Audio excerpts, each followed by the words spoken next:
आज का यह वीडियो कोई साधारण वीडियो नहीं है जिसे आप कुछ मिनट देखकर बंद कर दें और भूल जाएं। आज मैं आपसे जो बात करने जा रहा हूं, वह आपके जीवन के उस गहरे और संवेदनशील हिस्से से जुड़ी है जो आने वाले अगस्त महीने में लगभग हर व्यक्ति के जीवन में किसी न किसी रूप में प्रवेश करने वाला है। मैं आपसे विनम्र निवेदन करता हूं कि आप इस समय अपने सारे काम एक तरफ रख दें, किसी शांत एकांत जगह पर बैठ जाएं। अगर संभव हो तो ईयरफोन लगा लें और मेरी हर बात को न सिर्फ कानों से बल्कि अपने हृदय की गहराई से सुनें, क्योंकि आज की बात सिर्फ जानकारी नहीं है, ये एक चेतावनी भी है और साथ ही एक सुरक्षा कवच भी है जो समय रहते पहन लिया जाए तो आने वाला तूफान भी आपको नुकसान नहीं पहुंचा सकता। हम सभी जानते हैं कि जीवन में सुख दुख का चक्र निरंतर चलता रहता है। कभी सब कुछ आसान लगता है तो कभी अचानक ऐसी परिस्थितियां आ खड़ी होती हैं कि इंसान समझ नहीं पाता कि उसने क्या गलत किया। आने वाला अगस्त महीना ठीक ऐसा ही समय लेकर आ रहा है। आकाश में ग्रहों की चाल इस समय कुछ इस प्रकार बन रही है कि राहु की मायावी छाया, शनि की कठोर और वक्री दृष्टि तथा मंगल का उग्र और आक्रामक स्वभाव एक साथ मिलकर एक भारी दबाव का वातावरण तैयार कर रहे हैं। यह दबाव सिर्फ किसी एक व्यक्ति या परिवार तक सीमित नहीं रहेगा। यह एक सामूहिक ऊर्जा का रूप ले रहा है जो स्वास्थ्य, धन, रिश्तों और मन की शांति तीनों मोर्चों पर परीक्षा लेगा। आपको ऐसा महसूस हो सकता है जैसे अचानक जीवन की गति धीमी पड़ गई हो, जैसे आपके हाथ से नियंत्रण फिसल रहा हो, जैसे चीजें आपकी इच्छा के विपरीत घटित हो रही हों। मैं यह बातें आपको डराकर सोने नहीं देने के लिए नहीं कह रहा। एक सच्चे मार्गदर्शक का कर्तव्य होता है कि वह आने वाले खतरे की आहट सुनकर पहले से ही ढाल थमा दे, ताकि जब तीर आए तो वह ढाल से टकराकर टूट जाए, शरीर तक न पहुंचे। सबसे पहले बात करते हैं स्वास्थ्य की, क्योंकि स्वास्थ्य ही वह नींव है जिस पर जीवन का पूरा महल खड़ा होता है, और अगर नींव हिल जाए तो बाकी सब कुछ अपने आप डगमगाने लगता है। अगस्त महीने में बहुत से लोगों को अचानक शारीरिक और मानसिक थकान घेर लेगी। सुबह उठते ही शरीर भारी लगेगा, जैसे रात भर किसी ने आपके ऊपर बोझ रख दिया हो। दिन भर काम करते रहने के बावजूद शाम तक थकान उतरने का नाम नहीं लेगी। शरीर में ऊर्जा का स्तर लगातार गिरता हुआ महसूस होगा। छोटी छोटी गतिविधियां भी भारी लगने लगेंगी। पेट से जुड़ी समस्याएं बढ़ सकती हैं। कभी अचानक अपच हो जाएगा तो कभी गैस बनकर सीने में दर्द होने लगेगा। कभी भूख बिल्कुल नहीं लगेगी और कभी असमय भूख लगकर गलत चीज़ें खा ली जाएंगी, जिससे और परेशानी बढ़ेगी। नसों में खिंचाव महसूस होगा, हाथ पैरों में सुन्नपन आ सकता है, हड्डियों में दर्द बढ़ सकता है, खासकर कमर, गर्दन और घुटनों में। कई लोगों को ऐसा लगेगा जैसे कोई अदृश्य भार उनके कंधों पर रखा हो जो उतर ही नहीं रहा। सबसे ज़्यादा परेशानी नींद को लेकर होगी। रात को बिस्तर पर लेटने के बाद भी दिमाग शांत नहीं होगा। आंखें बंद करने की कोशिश करेंगे, लेकिन एक के बाद एक विचार आते रहेंगे। कभी पुरानी कोई बात याद आ जाएगी तो कभी आने वाले कल की चिंता सताने लगेगी। कोई अज्ञात सा भय मन में घूमता रहेगा कि कहीं कुछ गलत तो नहीं होने वाला, कहीं कोई बड़ी परेशानी तो नहीं आने वाली। यह राहु का प्रभाव है जो मन में भ्रम और असुरक्षा का बीज बोता है। आप दिन भर काम करते रहेंगे लेकिन थकान नहीं उतरेगी। शरीर थका हुआ रहेगा और मन बेचैन। नींद पूरी न होने से सुबह उठकर भी ताजगी महसूस नहीं होगी। ऐसे में अगर सतर्क न रहे तो छोटी मोटी बीमारियां भी लंबे समय तक साथ रह सकती हैं और धीरे धीरे बड़ी समस्या का रूप ले सकती है। मानसिक स्तर पर भी यह थकान बहुत गहरा असर डालेगी। छोटी छोटी बातों पर चिड़चिड़ाहट बढ़ जाएगी, धैर्य कम हो जाएगा और खुद को समझाने की कोशिश करने के बावजूद मन शांत नहीं होगा। स्वास्थ्य के साथ साथ आर्थिक मोर्चे पर भी यह महीना कई लोगों के लिए चुनौतीपूर्ण साबित हो सकता है। धन आने के रास्ते अचानक संकरे हो सकते हैं और जाने के रास्ते चौड़े। महीने की शुरुआत में ही ऐसा लगेगा जैसे आमदनी के स्रोत कहीं रुक गए हों। कोई अपेक्षित भुगतान अटक सकता है, कोई काम अधर में लटक सकता है, कोई ग्राहक या सहयोगी अचानक पीछे हट सकता है। दूसरी तरफ खर्चों का सिलसिला बढ़ता चला जाएगा। कोई ऐसा अप्रत्याशित खर्च सामने आ खड़ा होगा जिसकी कल्पना भी नहीं की होगी। घर में किसी सदस्य की तबीयत अचानक बिगड़ सकती है और इलाज पर पैसा पानी की तरह बह सकता है। कोई पुरानी चीज़ जो सालों से चल रही थी अचानक खराब हो सकती है और उसकी मरम्मत या बदलने में बड़ी रकम लग सकती है। कोई कानूनी उलझन सामने आ सकती है जिसमें वकील की फीस, कागजात और इधर उधर के खर्चों में पैसा खर्च होना शुरू हो जाएगा। कोई ऐसा भुगतान जो पहले टाला जा सकता था अब टाला नहीं जा सकेगा और समय पर चुकाना पड़ेगा। इन सब में पैसा पानी की तरह बह सकता है और महीने के अंत तक हाथ खाली महसूस होंगे। सबसे ज़्यादा पीड़ा तब होगी जब आपने किसी पर पूरा विश्वास करके पैसा उधार दिया हो। वह व्यक्ति पहले तो टालमटोल करेगा, फिर जब आप जोर डालेंगे तो उल्टा रिश्ता खराब करने पर उतर सकता है। लोग पैसे वापस देने के बजाय आपकी ज़रूरत को ही नकार सकते हैं या फिर आपकी मजबूरी का मजाक उड़ा सकते हैं। व्यापार में पक्की लगने वाली डील अंतिम क्षण में टूट सकती है। महीनों की मेहनत और बातचीत के बाद जब सब कुछ तय हो चुका लगता है तभी कोई अड़चन आ खड़ी होती है और सौदा हाथ से निकल जाता है। नौकरी करने वालों को कार्यस्थल पर गुप्त विरोध का सामना करना पड़ सकता है। सहकर्मी पीठ पीछे बातें बना सकते हैं, आपके काम में जानबूझकर अड़चन डाल सकते हैं, अधिकारियों के कान भर सकते हैं जिससे आपकी छवि प्रभावित हो सकती है। ऐसे में आर्थिक सुरक्षा का भाव कमजोर पड़ सकता है और मन में चिंता का बोझ लगातार बढ़ता रहेगा। रात को नींद में भी हिसाब किताब घूमता रहेगा और सुबह उठते ही पैसे की चिंता सताने लगेगी। रिश्तों का मोर्चा भी इस महीने आसान नहीं रहने वाला। घर का माहौल कभी कभी अकारण ही कड़वा हो सकता है। छोटी छोटी बातों पर बड़े विवाद खड़े हो सकते हैं। कोई सामान्य सी बात जो पहले हंसी मजाक में निकल जाती थी अब झगड़े का रूप ले सकती है। पति पत्नी के बीच मोनोटनी और गलतफहमी बढ़ सकती है। एक दूसरे की बातें समझने की कोशिश कम हो जाएगी और अपनी अपनी बात पर अड़े रहने की प्रवृत्ति बढ़ जाएगी। छोटी छोटी अपेक्षाएं पूरी न होने पर नाराजगी जमा होने लगेगी और धीरे धीरे बातें कटु होने लगेंगी। भाई बहन या सगे संबंधियों के बीच पैतृक संपत्ति या किसी छोटे अधिकार को लेकर दूरियां पैदा हो सकती हैं। सालों से चली आ रही समझदारी अचानक टूटती हुई महसूस होगी। कोई पुराना मुद्दा फिर से उठ सकता है और बातें इतनी आगे बढ़ सकती हैं कि रिश्ता ही प्रभावित हो जाए।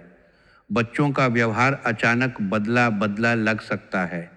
वे आपकी बातों को अनसुना कर सकते हैं, अपनी जिद पर अड़े रह सकते हैं या फिर घर के माहौल से खुद को अलग रखने की कोशिश कर सकते हैं। आपको ऐसा महसूस हो सकता है कि आपके अपने ही लोग आपकी भावनाओं को समझ नहीं पा रहे। मन टूटने लगेगा और एकाकीपन का भाव गहरा सकता है। ऐसा लगेगा जैसे आप भीड़ में भी अकेले हैं, जैसे आपके दर्द को कोई महसूस नहीं कर रहा। घर में बातें कम हो जाएंगी, चुप्पी बढ़ जाएगी और हर व्यक्ति अपने में खोया रहेगा। बाहर के रिश्तों में भी ठंडक आ सकती है। दोस्तों से बातें कम हो जाएंगी। कोई पुराना मित्र अचानक दूरी बना सकता है या फिर कोई ऐसी बात हो जाएगी जिससे दिल दुखे। लेकिन यहाँ सबसे महत्वपूर्ण बात समझनी होगी कि यह सब आपके कारण नहीं हो रहा और न ही आपके अपनों के कारण। यह समय के चक्र और ग्रहों के गोचर की छाया है जो इस अवधि में जीवन पर पड़ रही है। जब समय कठिन होता है तो बुद्धि भी कभी कभी धुंधली पड़ जाती है। लोग अपनी बात पर ज़्यादा अड़े रहते हैं, दूसरों की भावनाओं को समझने की क्षमता कम हो जाती है और छोटी छोटी बातों को बड़ा रूप दे देते हैं। इसलिए घबराने की बजाय धैर्य और शांति से इस कालखंड को पार करना ही सबसे बड़ी बुद्धिमत्ता है। इस पूरे समय में अगर आप खुद को शांत रख पाए, अपनी प्रतिक्रियाओं पर नियंत्रण रख पाए और दूसरों की बातों को दिल पर न लेने की कोशिश करें तो बहुत सी अनावश्यक परेशानियों से बचा जा सकता है। समय बीत जाएगा लेकिन इस दौरान बनाए गए रिश्तों के घाव लंबे समय तक रह सकते हैं, इसलिए सतर्क रहना बहुत ज़रूरी है। अब मैं आपको उन सिद्ध और अचूक उपायों के बारे में बताने जा रहा हूँ जो इन सभी संकटों को जड़ से काटने की क्षमता रखते हैं। ये उपाय हमारे प्राचीन ज्योतिष और तंत्र की परंपरा से निकले हैं। इन्हें पूरी श्रद्धा, अटूट विश्वास और पवित्रता के साथ करना है। मन में यह भाव रखना है कि ब्रह्मांड की सर्वोच्च शक्ति इन उपायों के माध्यम से आपकी रक्षा कर रही है। सबसे पहले हल्दी का महाप्रयोग। हल्दी साधारण मसाला नहीं है, यह देवगुरु बृहस्पति का प्रतीक है और माता लक्ष्मी को अत्यंत प्रिय है। जहाँ हल्दी का सही प्रयोग होता है वहाँ दरिद्रता और नकारात्मक ऊर्जा टिक नहीं पाती। अगस्त के पूरे महीने में हर गुरुवार और शुक्रवार को यह प्रयोग अवश्य करें। सुबह जल्दी उठकर स्नान करें, स्वच्छ वस्त्र धारण करें, एक छोटी कटोरी में शुद्ध पिसी हुई हल्दी लें, उसमें थोड़ा गंगा जल या स्वच्छ जल मिलाकर गाढ़ा लेप तैयार करें। अब अपने घर के मुख्य दरवाजे के दोनों ओर दीवार पर इस लेप से एक एक स्वास्तिक बनाएं। स्वास्तिक बनाते समय मन ही मन भगवान विष्णु और माता लक्ष्मी का ध्यान करें और प्रार्थना करें कि हे प्रभु, मेरे घर में केवल सुख, शांति और समृद्धि का प्रवेश हो। कोई बुरी नज़र, रोग या नकारात्मक शक्ति इस चौखट को पार न कर सके। यह हल्दी का स्वास्तिक एक ऊर्जा चक्र की तरह काम करेगा जो घर की तरफ आने वाली हर बुरी शक्ति को वहीं से लौटा देगा। इसके अलावा पूरे महीने रोज स्नान के पानी में एक चुटकी हल्दी अवश्य डालें। यह छोटी सी क्रिया आपके शरीर के आभा मंडल को इतना शुद्ध और मजबूत बना देगी कि ग्रहों का कोई भी प्रतिकूल प्रभाव आसानी से आपको प्रभावित नहीं कर पाएगा। अगर आपका कोई पैसा कहीं फंसा हुआ है तो गुरुवार के दिन एक छोटे पीले कपड़े में हल्दी की 5 साबुत और स्वच्छ गांठें बांधकर पोटली बना लें और उसे तिजोरी या जहां पैसा रखते हैं वहां रख दें। धीरे धीरे रुके हुए धन के रास्ते खुलने लगेंगे और नए अवसर सामने आने लगेंगे। दूसरा महाउपाय हरी इलायची का है जो धन, सुख, आकर्षण और दाम्पत्य जीवन को बल देता है। हर शुक्रवार सुबह पूजा के समय 5 साबुत, सुंदर और बिना दाग की हरी इलायची लें। इन्हें माता लक्ष्मी के चित्र या मूर्ति के सामने रखें। शुद्ध घी का दीपक जलाएं और बैठकर 108 बार ओम शुक्राय नमः या ओम महालक्ष्मी नमः का स्पष्ट उच्चारण करते हुए जाप करें। जाप पूरा होने के बाद उन 5 इलायचियों को हरे रंग के रेशमी या सूती कपड़े में बांधकर छोटी पोटली बना ले। इस पोटली को पर्स में, व्यापारिक गल्ले में या तिजोरी में हमेशा रखें। जब तक यह इलायची आपके पास रहेगी, यह चुंबक की तरह धन और सकारात्मक ऊर्जा को आपकी ओर आकर्षित करेगी तथा आर्थिक झटकों से सुरक्षा प्रदान करेगी। अगर रात में नींद न आए, मन में डरावने विचार आए या मानसिक तनाव बहुत ज़्यादा हो तो सोने से पहले एक हरी इलायची दाहिने हाथ की मुट्ठी में लेकर अपने इष्ट का स्मरण करें। अपनी परेशानी मन ही मन बोले और फिर उस इलायची को तकिए के नीचे रखकर सो जाएं। सुबह उठते ही बिना किसी से बात किए उस इलायची को घर से बाहर ले जाकर किसी पेड़ या पौधे की जड़ में डाल दें। यह इलायची रात भर आपकी नकारात्मकता, तनाव और राहु के प्रभाव को सोख लेगी और आपको शांत तथा स्पष्ट मन देगी, जिससे सही निर्णय लेने की क्षमता बढ़ेगी। तीसरा उपाय साक्षात महादेव का अमोघ अस्त्र है। अगस्त में सावन का महीना भी आता है जब शिव की कृपा विशेष रूप से प्रवाहित होती है। जब जीवन में संकट इतने घने हो जाएं कि कोई रास्ता न दिखे, तब केवल महादेव का द्वार ही खुलता है। हर सोमवार सुबह स्नान करके एक ऐसा बेलपत्र खोजें जिसमें 3 पत्तियां हों, जो अखंडित हो, कटा फटा ना हो, कोई छेद न हो और एकदम हरा भरा हो। थोड़ा सफ़ेद चंदन गंगा जल में घिस लें और अनामिका उंगली से बेलपत्र की 3 पत्तियों पर ओम या राम लिखें। एक तांबे के लोटे में शुद्ध जल लें, उसमें थोड़ा कच्चा दूध, काले तिल और 1 चुटकी शक्कर मिलाएं। इस लौटे और चंदन लिखे बेलपत्र को लेकर शिव मंदिर जाएं। सबसे पहले शिवलिंग पर धीमी धार से जल अर्पित करें और लगातार ओम नमः शिवाय का जाप करते रहें। जल अर्पित करने के बाद दोनों हाथों की हथेलियों पर बेलपत्र रखकर आंखें बंद करें और भगवान शिव से अपनी वह पीड़ा कहें जो अंदर ही अंदर खा रही हो, चाहे बीमारी हो, कर्ज हो या कोई कानूनी उलझन।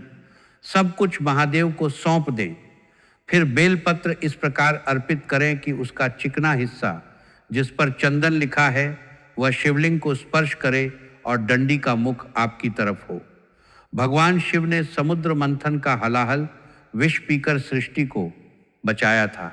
उसी प्रकार आपके जीवन में घुलने वाले अगस्त के विष को भी वे पी लेंगे और अमृत भर देंगे। यह बेलपत्र भाग्य के बुरे पन्नों को बदलने की शक्ति रखता है। चौथा उपाय लाल ईंट का है, जो सुनने में अजीब लग सकता है लेकिन प्रभाव तुरंत और गहरा होता है। कई संकट सिर्फ ग्रहों के कारण नहीं बल्कि बुरी नज़र, छिपे शत्रु या नकारात्मक ऊर्जा के कारण भी आते हैं। जमीन जायदाद के विवाद, घर में अकारण क्लेश और अचानक दुर्घटनाएं अक्सर मंगल और शनि के दुष्प्रभाव से जुड़ी होती हैं। अगस्त में किसी भी मंगलवार या शनिवार को एक लाल ईंट का छोटा टुकड़ा लें जो मुट्ठी में आ जाए। उसे शुद्ध जल से धोकर सुखा लें। चमेली के तेल या सरसों के तेल में हनुमान जी का लाल सिंदूर मिलाएं और अनामिका से उस ईंट के टुकड़े पर तिलक की तरह लगाएं।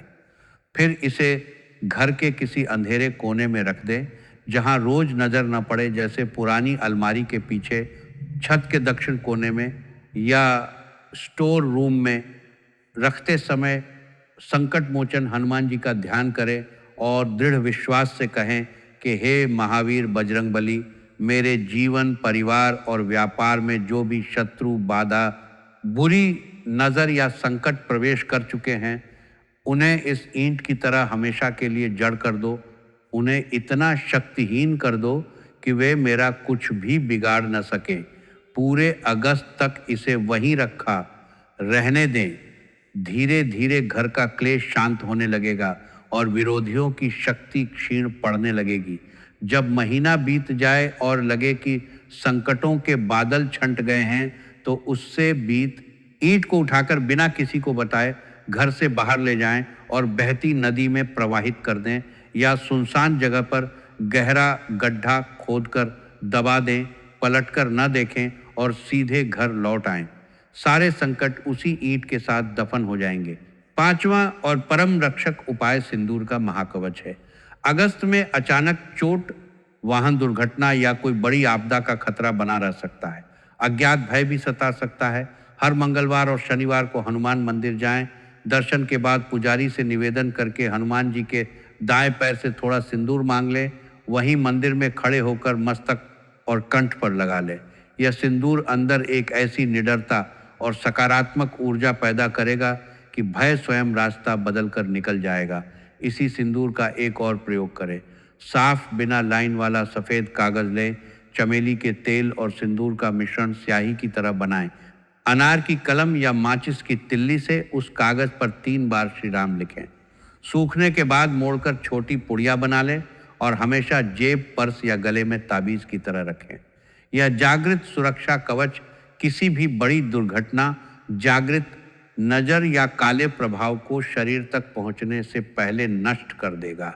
जब भी घर से किसी महत्वपूर्ण काम, लंबी यात्रा या अदालती कार्य के लिए निकलें तो पूजा स्थल के सिंदूर से मुख्य दरवाजे के ऊपर बाहर की तरफ एक छोटा टीका लगा दें। यह आपके घर की लक्ष्मण रेखा बन जाएगा और आपकी अनुपस्थिति में भी हनुमान जी परिवार की रक्षा करेंगे। ये पांचों उपाय, हल्दी, इलायची, बेलपत्र, ईंट और सिंदूर, कोई जादू टोना या अंधविश्वास नहीं है। ये प्रकृति, ग्रहों और ब्रह्मांड की ऊर्जा को संतुलित करने के गहरे वैज्ञानिक तथा आध्यात्मिक रहस्य हैं जिन्हें हमारे ऋषि मुनियों ने अनुभव से सिद्ध किया था। जब इन्हें पूरे मन, श्रद्धा और विश्वास के साथ किया जाता है तो अवचेतन मन ईश्वरीय शक्ति से जुड़ जाता है और फिर चमत्कार घटित होते हैं। अगर आप यह वीडियो अगस्त के दौरान ही देख रहे हैं तो समय कम बचा है, इसलिए जिस दिन देख रहे हैं उसी दिन से उपाय शुरू कर दें। शाम को स्नान करके सबसे पहले हल्दी का स्वास्तिक बना लें और हनुमान मंदिर जाकर सिंदूर का टीका अवश्य लगवा लें, चाहे वह दिन मंगलवार या शनिवार न भी हो। अगर महीने का आधा हिस्सा बीत चुका हो तो बचे हुए हर सोमवार और मंगलवार को बेलपत्र तथा ईंट का उपाय दोहराएं ताकि कम समय में भी प्रभाव पूरी तरह बन सके। महादेव और हनुमान जी की शरण में पहुंचने में कभी देर नहीं होती। उपायों के साथ साथ इस पूरे महीने अपने कर्मों को भी शुद्ध और सतर्क रखना होगा। यह समय किसी से उलझने का नहीं है। अगर कोई जानबूझकर उकसाए तो मुस्कुराकर वहां से हट जाएं। आपकी खामोशी इस महीने आपकी सबसे बड़ी शक्ति होगी। वाणी में इतनी मिठास रखें कि विरोधी भी नतमस्तक हो जाएं। किसी को भी इस महीने पैसा उधार देने की भूल न करें, क्योंकि उधार दिया पैसा रिश्तों को हमेशा के लिए तोड़ सकता है और वापस भी नहीं मिलेगा। स्वास्थ्य को लेकर लापरवाही न करें। बाहर का तला भुना और अशुद्ध भोजन से बचें। सुबह जल्दी उठकर योग, ध्यान और ईश्वर स्मरण को थोड़ा समय अवश्य दें। रात को देर तक जागना और मोबाइल देखना बंद करें, क्योंकि इससे नसों और दिमाग का तनाव और बढ़ेगा। घर में भोजन बनाते समय पहली रोटी गौ माता के लिए और आखिरी रोटी कुत्ते के लिए अवश्य निकालें। बेजुबान जानवरों की सेवा से कई अज्ञात संकट टल जाते हैं। आप स्वभाव से अच्छे हैं और ईश्वर अच्छे लोगों के साथ हमेशा के लिए बुरा नहीं होने देता। यह अगस्त महीना केवल एक परीक्षा है, एक भट्टी है जिसमें तपकर आप और अधिक निखर कर बाहर आएंगे। यह समय आपको सिखाएगा कि जीवन में कौन सच में आपका है और कौन सिर्फ मुखौटा पहने हुए है। घबराना नहीं है, टूटना नहीं है। इन उपायों को अपने जीवन का हिस्सा बनाएं और ईश्वर पर पूरा भरोसा रखें। जब आप इन्हें संपन्न करेंगे तो यह भयानक दिखने वाला महीना भी आपके लिए सुख, शांति और नई आध्यात्मिक ऊर्जा लेकर आएगा। आपके घर में सदैव माता लक्ष्मी का वास रहे, भगवान शिव हर संकट से रक्षा करें और हनुमान जी अपनी कृपा दृष्टि बनाए रखें। अपने स्वास्थ्य का और अपने परिवार का बहुत ध्यान रखिएगा।